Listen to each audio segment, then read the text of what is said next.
قل يا أهل الكتاب لا تغلوا في دينكم غير الحق ولا تتبعوا أهواء قوم قد ضلوا من قبل وأضلوا كثيرا وضلوا عن سواء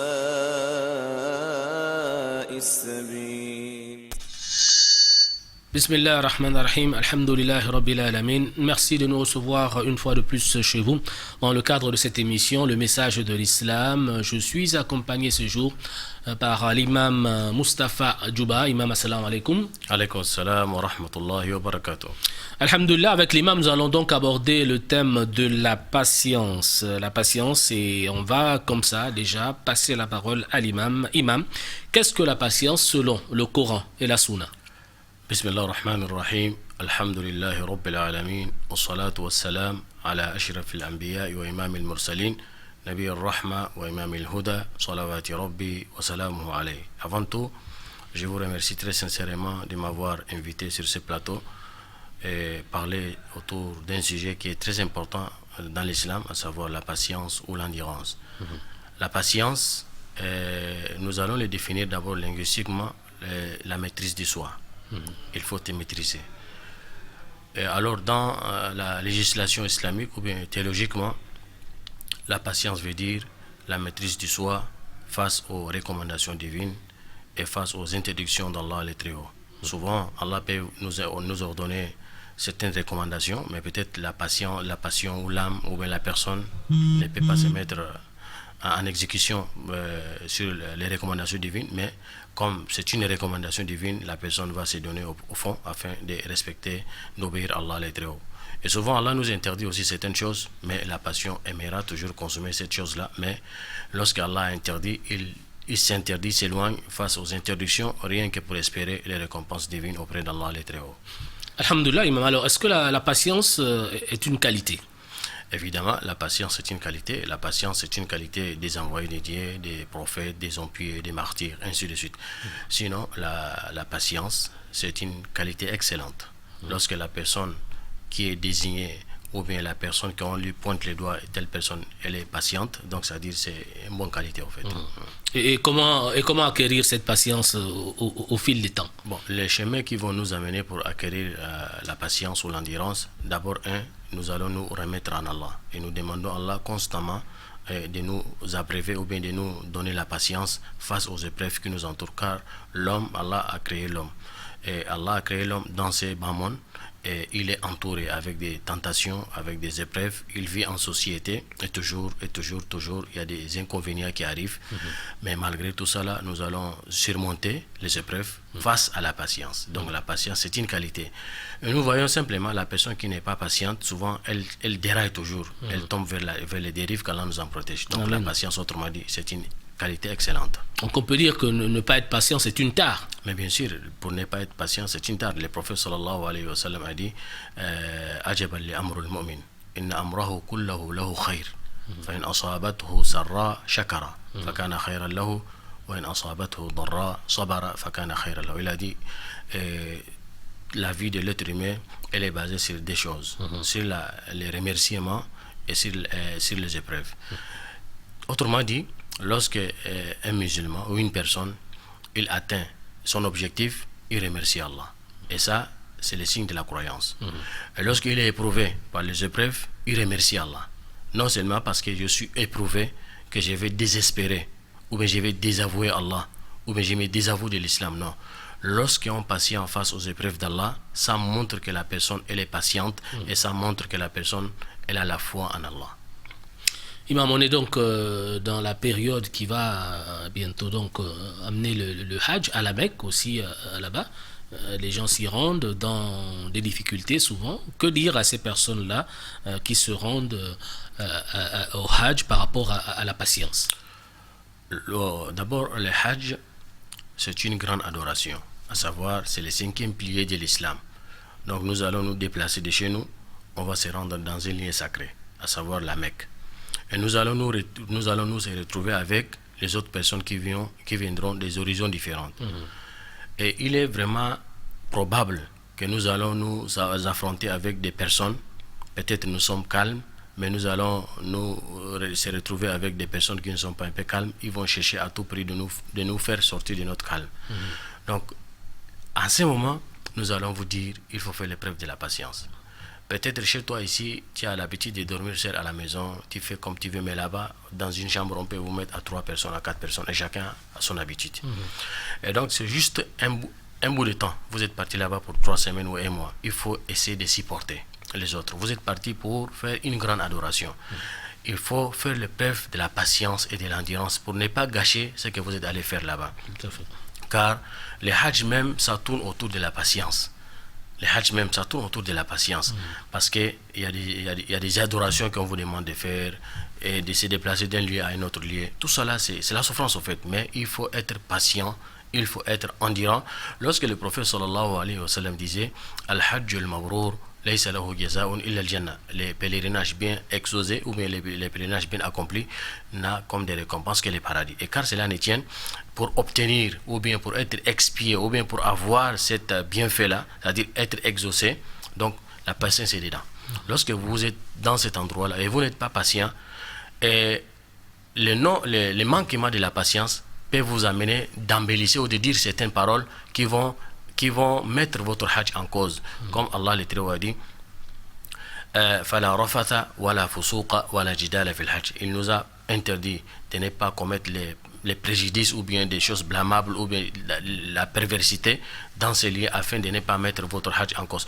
Et on constate réellement la personne qui n'est pas patiente, donc elle va outrepasser, c'est-à-dire elle va traverser la limite, elle va dépasser la limite, et lorsqu'elle traverse la limite, elle va commettre des choses qui ne sont pas bonnes afin d'atteindre ou bien de mettre en cause son hajj, et nous demandons à Allah de nous en protéger, et nous demandons à Allah aussi de les agréer, de leur donner vraiment la force d'être patient, d'être endurant, afin tout simplement, c'est quelques jours seulement, mais il faut supporter les uns et les autres. C'est un grand rassemblement que nous allons nous se retrouver avec les autres, donc nous allons essayer de patienter afin de vraiment d'atteindre l'objectif principal ou bien le but principal, à savoir l'agrément d'Allah et plus forte raison encore le paradis.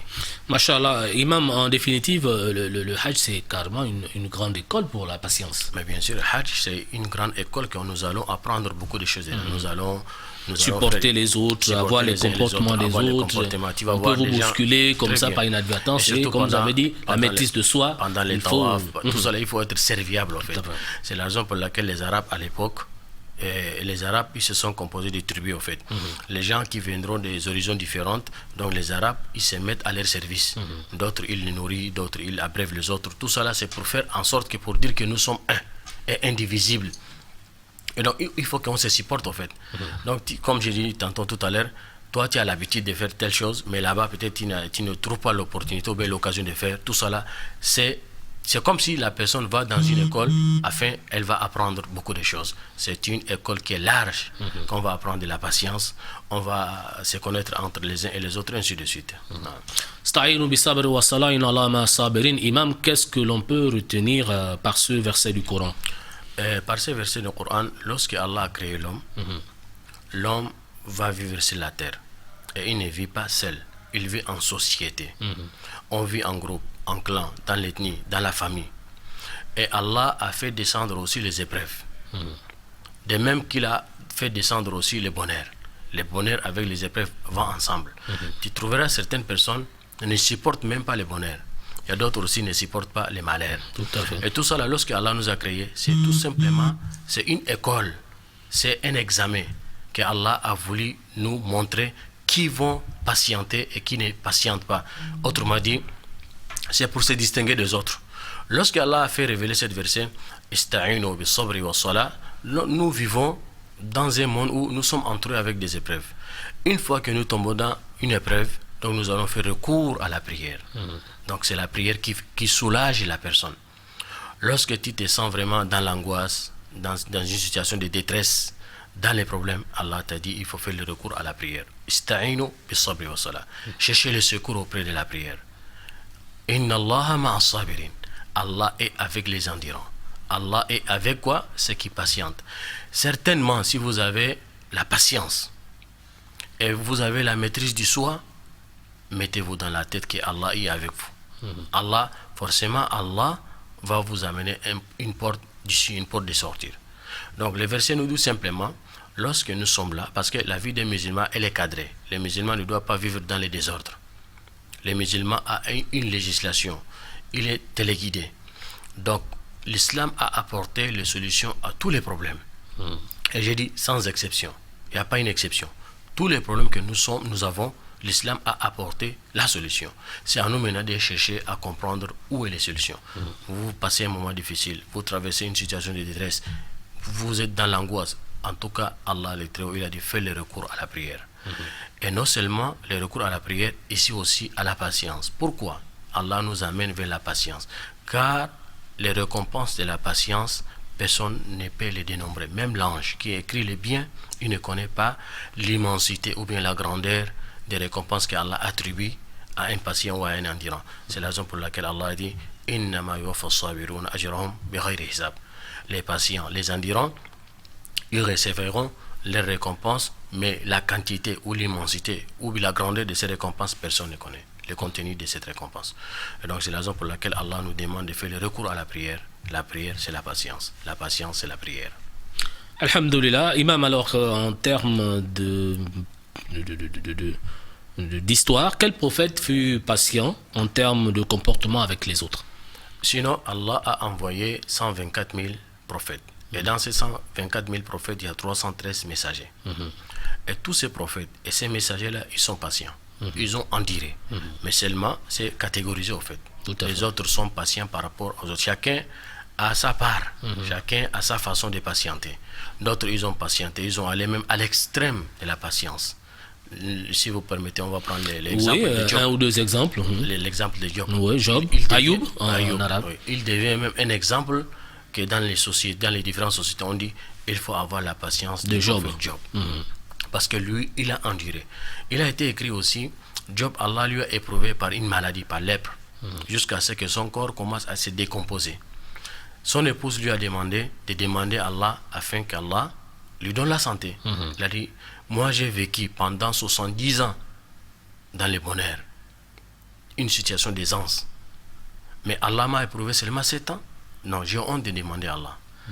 Si j'ai vécu 70 ans dans le bonheur, il faudra aussi, je vais mener aussi 70 ans dans le malheur. C'est pour exprimer que lui, il est patient, il est endurant. Et le verset qui fut révélé afin qu'Ayoub avait demandé à Allah, Ayoub n'a pas demandé à Allah la solution, mais sinon Ayoub a demandé à Allah la miséricorde. Wa Ayoub idh nada rabba, Rabbi anni massani ad-durru wa anta arhamur rahim. Il a demandé à Allah la miséricorde. Donc, je disais tout à l'heure là, les prophètes ainsi que les messagers, et ils sont patients. Ils sont patients. Et nous allons prendre aussi l'exemple de notre prophète Mohammed sallallahu alayhi wa sallam. Comment il a été persécuté, comment il a été chassé, comment il a été injuré, comment il a été opprimé. Mais avec tout ça là, il a été patient, il a été endurant, il ne rend jamais le mal par le mal. Alors Allah a dit, vous avez un bel exemple dans les messagers de Mohammed sallallahu alayhi wa sallam. Nous avons un bon exemple dans la personne de Mohammed sallallahu alayhi wa sallam, le messager Mohammed sallallahu alayhi wa sallam. Donc tous les prophètes, tous les messagers, ils étaient endurés. Il y a d'autres qu'on les a tués, on les a massacrés, on les a opprimés. Mais face à tout ça là, ils ont supporté. Parce qu'ils savent très bien, la patience n'a pas de prix. Qu'on peut dire telle ou telle récompense, c'est Allah seul qui s'est en chargé pour récompenser les endurants. Alhamdulillah, on va revenir un peu à un cadre plus restreint. Imam, on peut comme ça aussi vous demander un peu la patience au foyer. Que dire à l'homme et à la femme par rapport au foyer? On sait que là aussi c'est une épreuve, mais que beaucoup n'appréhendent souvent pas comme épreuve. Vous savez, Allah a créé l'homme. Le premier homme qui a été créé, c'est Adam alayhi salam. Et Allah a fait sortir de son côté gauche sa conjointe, qui est Hawa, Ève. Et donc, après, l'histoire comme vous connaissez, ils ont péché. Et Allah les a fait descendre sur la terre, et en tout en l'expiant. Et il les a fait descendre sur terre, la terre des épreuves. Donc, lorsque l'homme vit avec une femme à la maison, il est probable qu'on peut avoir des petites discussions, des petits problèmes. Mais toujours, si nous avons l'amour, si nous avons de l'affection, parce que islamiquement, ce qui se passe entre un homme et une femme, Allah n'a pas appelé ça comme amour, mais Allah a appelé ça comme une affection, parce que l'affection dépasse même l'amour. Et donc, il faut qu'on se supporte les uns. Si nous voyons, par exemple, dans les foyers des musulmans, certains foyers, j'ai dit, dans certains foyers, il n'y a pas l'harmonie, il n'y a pas la convivialité, il n'y a pas l'harmonie, il n'y a pas la concordance dans certains foyers parce que la patience manque. Soit le côté de l'époux ou bien le côté de l'épouse. Il faut qu'on se supporte. Même souvent, on a l'habitude de dire la langue avec les dents, souvent se dispute. Et donc, quand tu vis avec un être humain avec toi à la maison, souvent, toujours, il y a des petits problèmes qu'il y a là. Mais si nous avons l'amour, nous avons la tendresse, nous avons l'affection, nous allons outrepasser. L'homme doit supporter la femme. Et surtout, toujours, moi, je conseille aux hommes que les femmes. Il faut supporter toujours les femmes. Parce que les femmes, c'est une créature faible. Comme le prophète sallallahu alayhi wa sallam a dit, elle a été créée du côté gauche, elle est toujours tordue. Maintenant, si tu cherches à la redresser, tu vas la casser. Il faut que toi aussi, tu vas être un peu tordu afin pour mettre l'harmonie dans la maison. Les femmes, souvent, elles ont une autre nature, en fait. Souvent, ça peut arriver, elle a les malaises. Souvent, on sait que les femmes ont les maladies des menstrues. Par mois. Chaque mois, elle peut avoir les menstrues. Durant cette période-là, souvent, elle n'est pas dans elle-même. Donc, l'homme, il doit comprendre la femme. Le prophète sallallahu alayhi wa sallam nous a dit, in kariha minha khuluq, radiya minha akhar. Lorsque tu vois quelque chose qui te met mal à l'aise face à ta femme, regarde le côté positif. Ne regarde pas seulement le côté négatif. Mais notre problème, nous les hommes, c'est que nous regardons seulement le côté négatif. Mais il y a des côtés bons aussi, il faut regarder les bons. Quand tu vois quelque chose qui ne te plaît pas, il faut regarder aussi ce qui te plaît. Je crois qu'il y en a. Et donc là, tu vas essayer de faire la part des choses. Concernant aussi les sœurs, il faut savoir l'obéissance au mari, ça va dans l'obéissance d'Allah. Parce que le droit des maris, c'est immense, c'est grand devant Allah, les très hauts. Le prophète sallallahu alayhi wa sallam a dit, لو كنت آمرا أحدا بالسجود لأحد لأمرت المرأة أن تسجد لزوجها. S'il m'était ordonné de recommander à un être humain de se prosterner devant un autre humain, j'allais ordonner la femme de se prosterner devant son époux. C'est pour nous montrer ou bien pour nous amener, mettre un accent particulier sur l'obéissance de l'époux. L'obéissance de l'époux va devant même l'obéissance de tes parents proches, papa et maman. Donc, lorsque dans un foyer, on se supporte, on patiente, il y aura l'harmonie, il y aura la concordance dans le foyer. Si vous permettez, je vais dire les conséquences ou bien les choses néfastes concernant la patience. Ce qui amène les gens de ne pas être endurants, il y a trois choses. Un, la colère.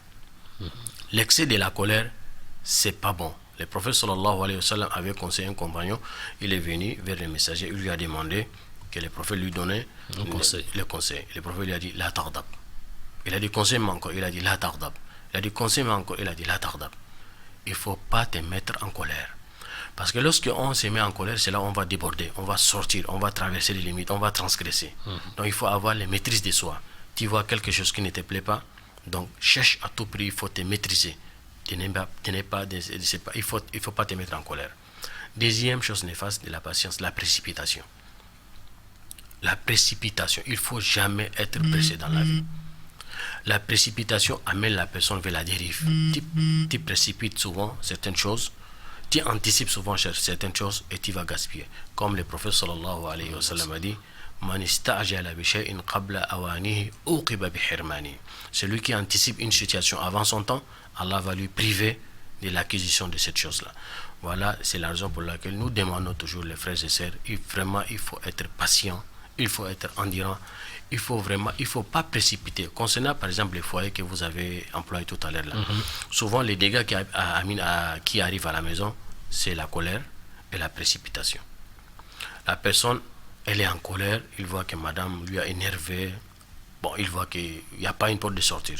Tellement que la colère arrive à un certain moment, donc il va précipiter, il va prononcer certaines paroles qui ne sont pas bonnes.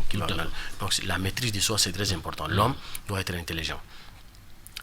Et lorsqu'on demande les gens, les uns et les autres, d'être patients, c'est tout simplement la patience, comme nous avons dit, c'est une qualité. Et donc c'est à travers de la patience, à travers de l'endurance que les uns et les autres se distinguent. Et la patience, c'est un signe de l'intelligence, c'est un signe aussi de la sagesse. Quand vous voyez une personne patiente, c'est que la personne-là, elle a la sagesse. Et nous savons la sagesse, elle dépasse même la science. Sinon, Allah a dit, celui qui Allah lui donne la sagesse, donc c'est-à-dire il a trouvé un grand bien dans ces bas mondes. Et c'est la patience qui va nous permettre aussi d'aller au paradis. Parce que quand vous voyez la personne qui est patiente, elle a toujours un bon comportement. Parce que le prophète sallallahu alayhi wa sallam, il a dit dans les différentes paroles, dans les différents récits, il a dit, si Allah vous a donné le paradis, c'est pas à cause de vos œuvres. Autrement dit, on ne peut pas avoir le paradis à cause de la prière ou le jeûne ou la zakat, ainsi de suite. Il a dit, si Allah vous donne le paradis, c'est à cause de vos bons comportements. C'est le bon comportement là qui fait en sorte que la personne va trouver le paradis. Et donc, si vous voyez quelqu'un, elle est patiente, une personne patiente, endurante, ça veut dire qu'il est probable que la personne a un bon comportement. Si vous voyez quelqu'un, il n'est pas patient, il est toujours agité, il est toujours en colère, c'est-à-dire le bon comportement manque. C'est derrière ces choses néfastes-là que la personne va tomber toujours dans les erreurs, qu'Allah nous en protège. Amen. Imam, alors que dire également de la patience face aux autorités, Imam? Vous savez, islamiquement, l'islam nous a recommandé fortement, et le prophète, il a essayé de mettre un accent particulier en disant l'obéissance aux autorités. Et il a même parlé, l'obéissance des autorités va avec le monothéisme qui est le tawhid. Ya ayyuhalladhina amanu ati'u Allah wa ati'u ar-rasula wa ulil amri minkum. Obéissez à Allah et à son messager ainsi que les hommes de pouvoir. À ceux que nous avons donné le pouvoir. À ceux que nous avons donné le pouvoir. Donc les hommes, les dirigeants, nous allons faire le preuve de la patience. On peut voir certaines choses qui ne nous plaisent pas. On va voir par exemple, nous sentons que nous sommes opprimés, tout ça. Mais l'islam nous appelle toujours de faire le preuve de l'endurance. L'insurrection n'est pas bon. Les injures n'est pas bon. Car le prophète sallallahu alayhi wa sallam a dit, Man arada an yansaha lidhi sultanin fala yubdihi alanan falyakhlu bihi fa in qabila fa innahu adda alladhi alayhi fa in qabila fadhalik wa illam yaqbal fa innahu adda alladhi alayhi. Il a dit, si vous voyez quelque chose qui ne vous convienne pas, vous êtes mécontent face à tel agissement par rapport à vos autorités, il a dit, si vous avez la capacité, vous êtes habile de leur prédiguer certains conseils, il a dit, faites-les, mais discrètement. Il a dit discrètement, il ne faut pas parler en public. Il a dit, s'ils ont accepté, c'est tant mieux. S'ils ont refusé, vous avez fait ce que vous pouvez. L'islam, le prophète sallallahu alayhi wa sallam a dit, l'obéissance totale aux autorités, aux dirigeants. Il a dit, même si vous êtes opprimés. L'un de ses compagnons lui ont demandé, mais nos autorités là, si ils sont oppresseurs, s'ils nous oppriment, il a dit, et ils nous réclament leurs droits, et ils ne nous donnent pas nos droits. Le prophète sallallahu alayhi wa sallam, donnez-leur leurs droits. Et quand il s'agit à vous, de demander vos droits à Allah. Tout cela, il nous met en garde contre l'insurrection, parce que l'insurrection, c'est pas bon, c'est pas une bonne chose. Et je disais tout à l'heure là, l'obéissance à l'autorité, ça va dans l'obéissance d'Allah. Celui qui désobéit son autorité, il a désobéi le messager. Et celui qui désobéit le messager, il a désobéi Allah. Donc vous allez dire simplement non, parce qu'il est comme ça, c'est pas votre problème. Allah, il sait très bien pourquoi il est comme ça, et il a mis devant vous.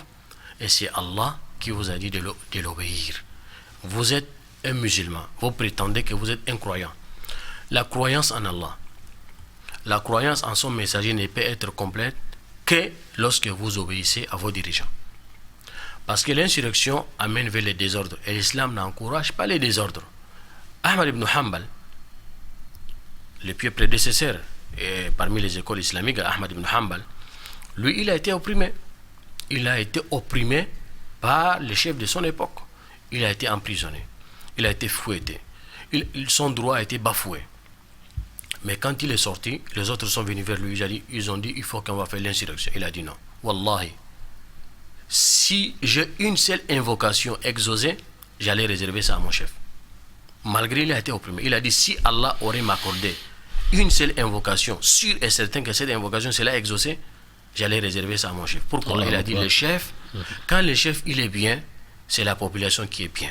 Mais quand le chef n'est pas bien, c'est la communauté qui est bourrée, la communauté qui va mal. Donc le chef, c'est lui le représentant d'Allah sur la terre. Notre chef, c'est celui le représentant. C'est l'islam qui a demandé qu'on doit l'obéir. Il est croyant, il n'est pas croyant, il est bon, il n'est pas bon, c'est pas à vous de le juger. Allah, il sait très bien, il nous a demandé de l'obéir. Donc l'obéissance, autrement dit, En un mot, l'obéissance aux autorités, c'est islamique. Et même, c'est un acte de la foi. Vous voulez avoir la foi complète, il faut obéir à vos autorités. Imam, on va comme ça aussi vous demander une autre forme de patience. C'est une forme de patience, c'est pas une forme de patience comme ça, des musulmans qui sont dans l'islam et qui attendent beaucoup de la religion et qui par la suite, par exemple, disent que bon, on a pratiqué la religion pendant tant d'années, mais on n'a pas eu ceci, on n'a pas obtenu cela.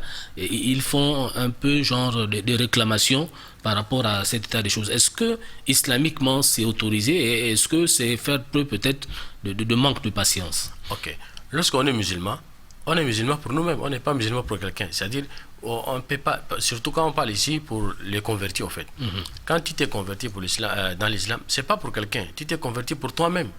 On ne peut pas se convertir à l'islam et on attend des récompenses auprès des gens. Sinon, on attend les récompenses que c'est Allah qui va nous récompenser. Mais lorsque moi, je me convertis en islam et j'ai mon chef qui est là, je cours derrière les chefs là pendant tant d'années, à la fin, si je me laisse que je suis lésé, bon, par moi-même, je suis abandonné par moi-même, et donc je vais maintenant tomber dans l'insurrection afin que non, j'ai passé tant d'années dans l'islam, je n'ai rien bénéficié. Et ça, là, ça montre que vous n'avez pas la foi. Ça montre que vous êtes rentré dans l'islam, c'est pour un but. Lorsque vous n'avez pas atteint votre but, donc ça veut dire que c'est comme si vous voulez désister, qu'Allah nous en protège. On se convertit, c'est pour nous-mêmes. On se convertit, c'est pour avoir la récompense divine. C'est Allah seul qui va nous récompenser. Et donc, lorsque vous êtes avec un chef, vous êtes avec votre supérieur, s'il vous gratifie pour vous donner quelque chose, c'est tant mieux, c'est alhamdoulilah. Mais s'il ne vous a pas donné, lorsque vous tombez dans l'insurrection, ce n'est pas une bonne chose. C'est comme si vous êtes converti parce que vous attendez quelque chose, le retour. Mais s'il n'y a pas un bon retour, donc c'est comme si vous avez perdu votre temps. Attention, parce que ces ajustements-là, les conséquences de ça, c'est grave. Ça peut vous amener vers la dérive, qu'Allah vous en protège. Le prophète sallallahu alayhi wa sallam a dit Inna ahadakum la ya'malu bi'amali ahli al-jannah hatta ma yakunu baynaha wa baynahu illa dhira'an fayasbiqu alayhi al-kitab fayamalu bi'amali ahli an-nar fayadkhulaha. Qu'Allah nous en protège. Il a dit, le prophète sallallahu alayhi wa sallam a dit, vous trouverez une personne, elle va passer toute sa vie dans l'adoration, dans l'obéissance. Il est strict vraiment dans la pratique de l'islam. Mais avant la mort, par quelque temps, il change. Il tombe vers la dérive et il va acquérir le châtiment d'Allah. Qu'Allah nous en protège. Amen. Imam, aujourd'hui, on voit également des musulmans qui, lorsqu'ils ont un litige avec leurs frères musulmans, par exemple, un musulman qui insulte un autre musulman, et l'autre musulman qui a été insulté dit que chez nous, dans nos coutumes, lorsque on insulte quelqu'un, on doit payer l'amende. Que dire islamiquement parlant par rapport à ce genre d'attitude que l'on retrouve aujourd'hui dans la communauté? Est-ce un manque de patience ou Ok, souvent l'islam est venu. Lorsque Allah a fait venir l'islam, il y avait des communautés qui vivaient avant l'islam. Ils ont leur tradition, ils ont leurs coutumes, ils ont leur façon de trancher les affaires lorsque les problèmes arrivent. Lorsque l'islam est venu, l'islam n'a pas banni c'est-à-dire les coutumes et la tradition. Ce qui va en contradiction avec l'islam a cadré ça. Ce qui va totalement, l'islam ne reconnaît pas, l'islam a rejeté ça, et l'islam a amené une législation qui est basée sur la vérité, qui est basée sur le droit. Chacun a son droit et ses devoirs. Donc, qu'est-ce que l'islam a dit, par exemple, lorsque des personnes sont en litige, par exemple, un problème qui est arrivé, comme vous avez dit, les injures. Vous avez atteint à la personne de son honneur, ou bien, je ne sais pas, vous l'avez injuré, vous l'avez diffamé, par exemple, vous avez fait des mensonges sur lui. L'islam a dit tout simplement, vous allez venir vers lui et se racheter en demandant des pardons et des excuses. Bon, lorsque nous allons voir maintenant, comme vous avez dit dans la tradition, lorsque vous avez atteint à l'honneur d'une personne par l'injure ou bien par la diffamation, lorsqu'on vous demande de payer une amende, bon, islamiquement, les biens sont sacrés. Les biens d'une personne, l'islam est venu préserver l'honneur, les biens, la religion, ainsi de suite. Donc les biens d'une personne, c'est sacré. Lorsque vous prenez les biens d'une personne pour attribuer à quelqu'un d'autre à cause de telle action, est-ce que l'islam a dit ça ou non? Que lorsque vous avez injuré une personne, il faudra que la personne doit payer l'amende à la victime, afin qu'on va trancher l'affaire. Donc, comme je disais tout à l'heure, les biens là est sacré. Donc vous prenez ça et vous attribuez à l'autre sur quelle base? Est-ce que l'islam a dit lorsqu'on diffame la personne, on doit payer l'amende? Sinon, l'islam avait demandé, il y a la peine. quand la personne diffame ou bien fait les mensonges, ou bien critique ou bien injure une personne, donc la première chose à faire d'abord, c'est de demander pardon à Allah. De demander sincèrement pardon à Allah. Ça, c'est la première chose. Deuxième chose, tu reviens vers la personne.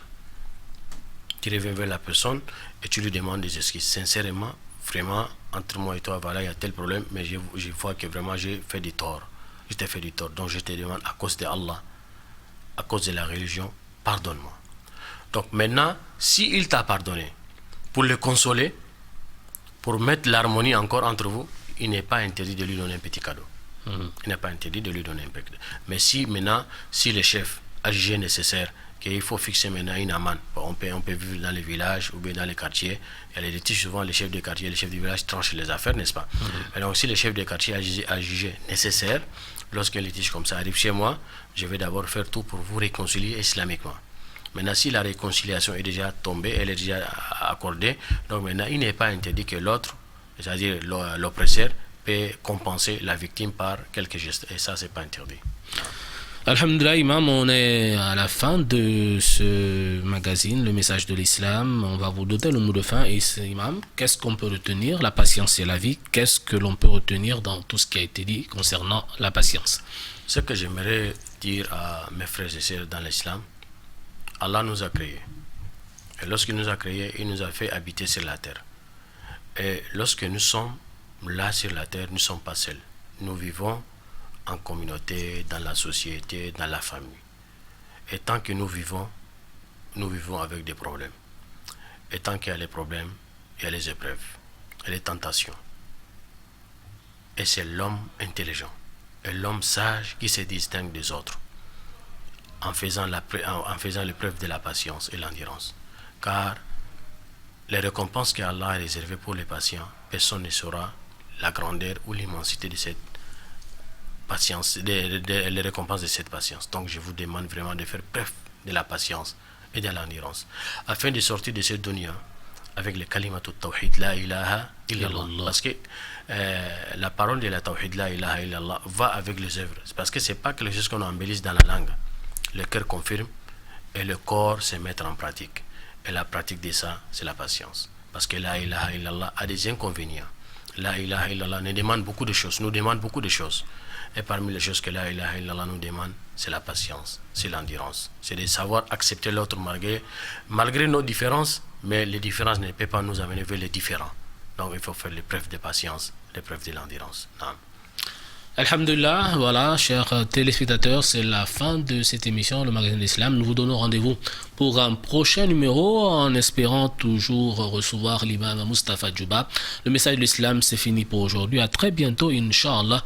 Assalamu alaikum wa rahmatullahi wa barakatuh. Alaykum salam wa قل rahmatullah. يا أهل الكتاب لا تغلوا في دينكم غير الحق ولا تتبعوا أهواء قوم قد ضلوا من قبل وأضلوا كثيرا وضلوا عن سواء السبيل